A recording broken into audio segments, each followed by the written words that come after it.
de moins en moins matière, on va dire.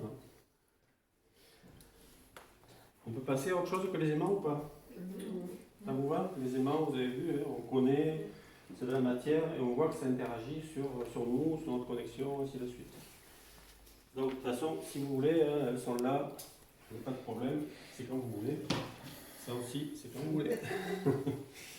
Donc ça par contre je l'ai caché parce qu'il y a des fois des stagiaires qui arrivent et qui regardent, ah c'est bien et qui touchent et puis hop, j'ai perdu une cobaye. Alors expérience suivante, on va repartir avec le caillou.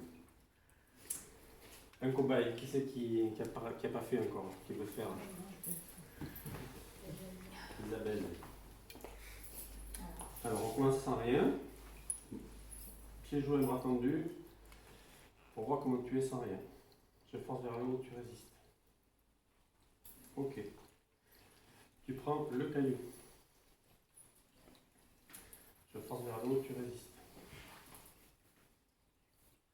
Ok. Et tu rajoutes cet autre caillou avec. Comme tu veux.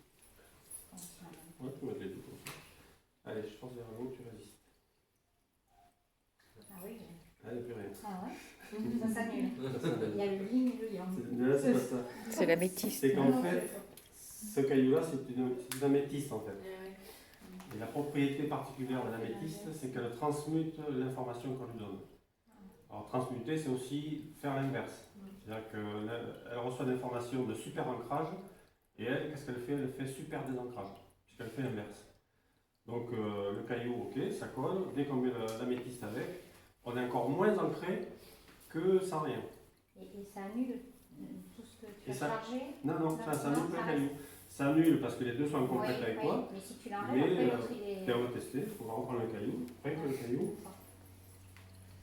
Et là je force vers le haut, tu résistes. Ouais, on le sent même. Là, d'accord. Alors on reprend les deux, caillou et améthyste, on refait le test. Et là on va commencer à rentrer dans quelque chose d'un peu bizarre. Je vais dire à l'améthyste le contraire de ce que je veux qu'elle fasse. C'est-à-dire je lui dis pas d'ancrage. Et là je teste, tu résistes. Ok. Maintenant je lui dis ancrage. Je teste, tu résistes. C'est ça? Ouais, elle résiste. Ouais. C'est-à-dire quand je lui dis de ne pas résister, elle résiste. Quand je lui dis résiste, elle ne résiste pas. Donc elle fait toujours l'inverse de ce que je lui demande. Ma femme aussi. Hein? Ma femme aussi. Ah, toi aussi. Donc qu'est-ce que ça nous raconte ça? Bon, déjà que l'améthyste a une particularité, qu'elle inverse l'information qu'on lui donne, mais ça nous raconte une autre chose aussi, c'est que l'améthyste a des oreilles. Puisqu'elle entend ce que je lui dis et elle fait le contraire de ce que je lui dis. Alors là, j'entends les petits mentales qui s'affolent. Ouais, c'est clair. Non, mais là, ça c'est de l'induction, c'est quand on dit à quelqu'un de faire ça, mais il le fait, quelque part il y a quelque chose qui fait que la personne le fait. C'est vrai, ça dit ça un peu dans la tête. Hein. Alors on va faire une autre expérience et quand on va faire la même, attends, on va faire autre chose alors. Oui, mais à moins que quelqu'un veuille, on peut tourner. On en refait une avec Isabelle? Bon. Allez. Vous avez peur? C'est moi. Alors là, je vais prendre une autre pierre, c'est un cristal de roche. On va faire la même chose. Donc on teste comme ça, sans rien. Allez, je pense vers le haut, tu résistes. Ok. On refait la même chose. Là, je lui dis ancrage. Je pense vers le haut, tu résistes. Alors, quand tu dis ça, Oui. je sens Tu sens? que tout... Déjà, ça se passe ouais. bien. Alors, ancrage. Je force vers le haut, tu résistes. D'accord? Ouais. Pas d'ancrage. Je force vers le haut, tu résistes.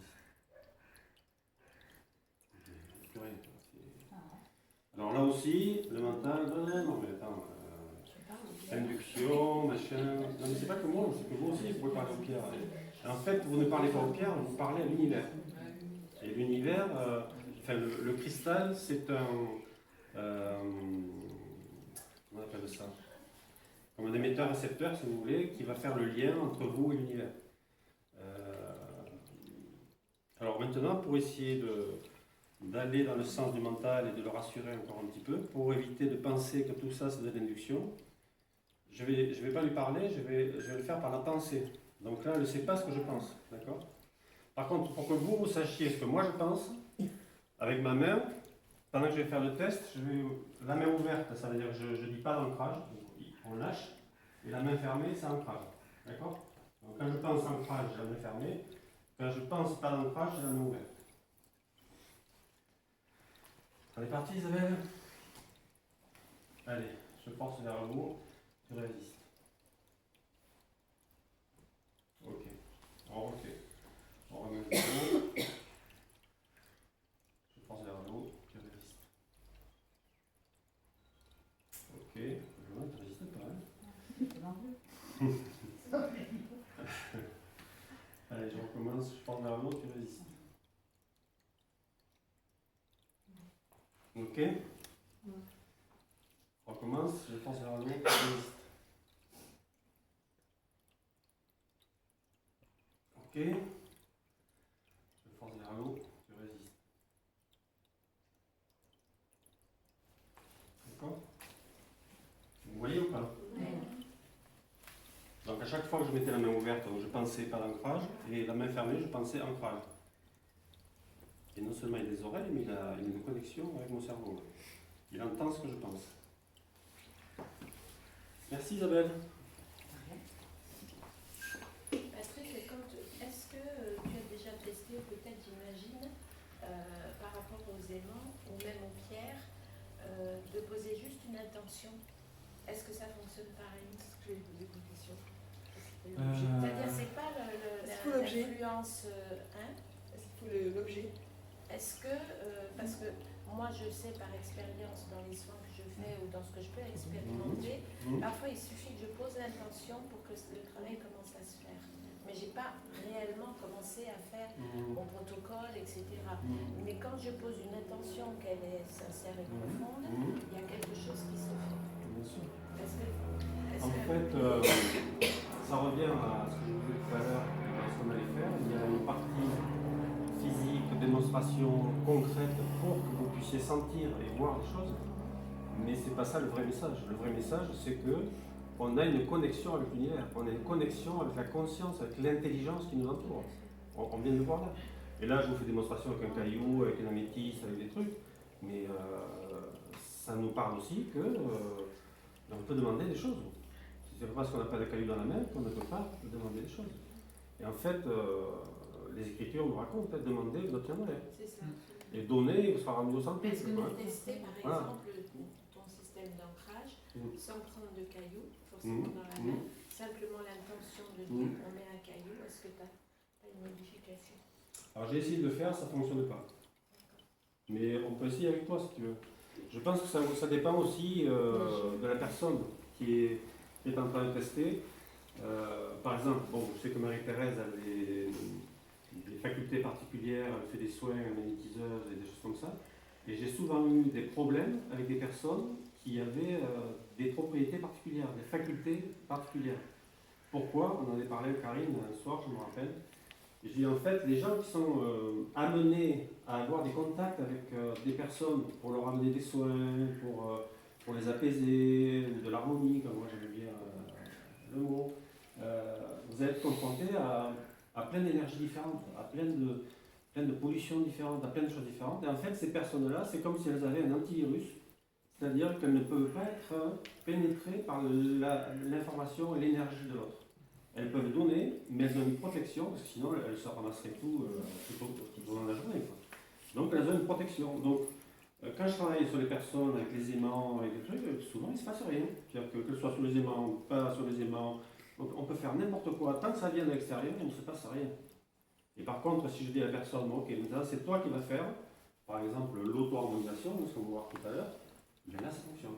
C'est-à-dire que la personne travaille elle sur elle, et là, ça passe, parce que l'antivirus ne vient pas rentrer en compte, puisqu'elle travaille elle-même sur elle-même. Donc on peut essayer, si tu veux, juste avec l'intention. Voilà. Donc c'est toi qui as l'intention ou c'est moi? Moi? D'accord. Donc, je commence sans intention. Je force vers le haut, tu résistes. Ok? Là, je pose l'intention. Je force le vers le haut, tu résistes. Ah oui, ça marche avec toi. Je pense que ça dépend des personnes en fait. J'ai lâché pour aussi pour me mettre. Ouais. Mais c'est pour ça que je dis que ça dépend des personnes. Parce que si je tombe sur une personne psychologiquement résistante, mentalement résistante à tout ça, quelque part, même si c'est inconscient, elle va avoir tendance à faire le contraire de ce que je veux. Juste pour rassurer son mental, dire que ça marche pas. Oui. Si tu permets, moi je travaille aussi sur la structuration de l'eau. Oui. Je fais plein d'expériences en ce moment. Et, comme le corps est l'un des dos, et si je mets une intention sur les cellules du corps, ça agit sur le corps. Ouais, bien sûr. Mais avec l'intention d'agir sur les cellules d'eau du corps. Ouais. Là, en principe, ça fonctionne. Oui, ou sur l'eau en général. Puisque Oui, mais l'eau en général, mais voilà. Une cellule, c'est 99% d'eau. Donc, si on travaille avec l'eau, l'eau est un formidable médiateur d'information avec l'univers, avec la conscience. Donc, on va voir tout à l'heure qu'on peut travailler sur l'eau, lui donner une information particulière, comme mon petit pchit, hein, lui donner une information particulière, une structure particulière pour qu'elle fasse un travail particulier. Et là, c'est l'harmonisation, parce que c'est ce concept, on va en parler après, où on ouvre au maximum les potentiels, on ne ferme pas dans notre mental, dans notre ego, ce que l'on veut obtenir. On travaille sur l'harmonie. Donc l'harmonie, c'est très large. C'est pas moi qui décide qu'il faut ça pour une personne, pour un objet.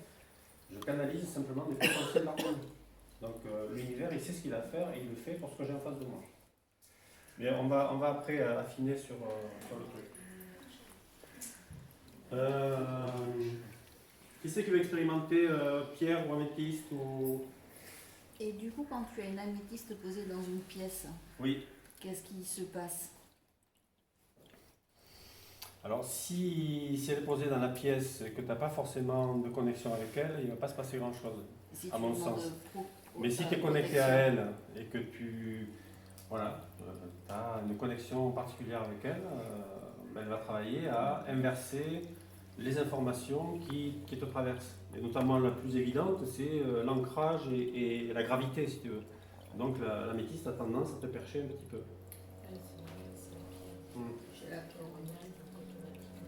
Ouais, ça perche. Mais voilà, moi j'ai un petit peu de mal avec cette pierre parce que si d'emblée elle perche, même si on travaille sa connexion, son ancrage dans les profondeurs de la terre, qu'on est bien ancré et qu'on se perche avec l'améthyste, j'ai un peu de mal. Je ne sais pas comment on peut arriver à équilibrer ça parce que de toute façon, plus je manque et plus elle inverse cet ancrage. Donc,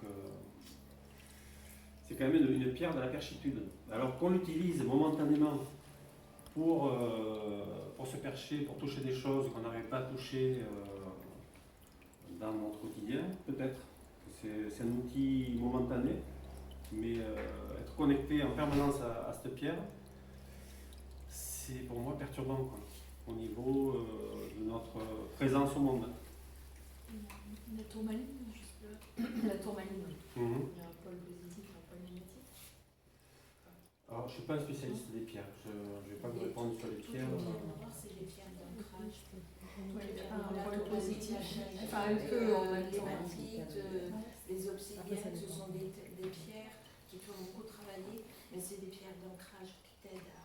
Oui, je sais, mais il semblait que la tourmaline, elle pouvait autant retourner les informations contre toi.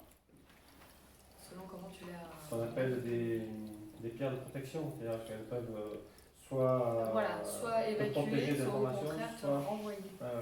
La labradorite, c'est la pierre du guérisseur.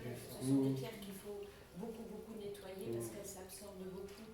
Donc c'est aussi le fait quand tu travailles avec une pierre, si tu la nettoies pas régulièrement, après le trop plein, tu te reprends. Oui, je sais ça, mais la tourmaline, je sais qu'elle a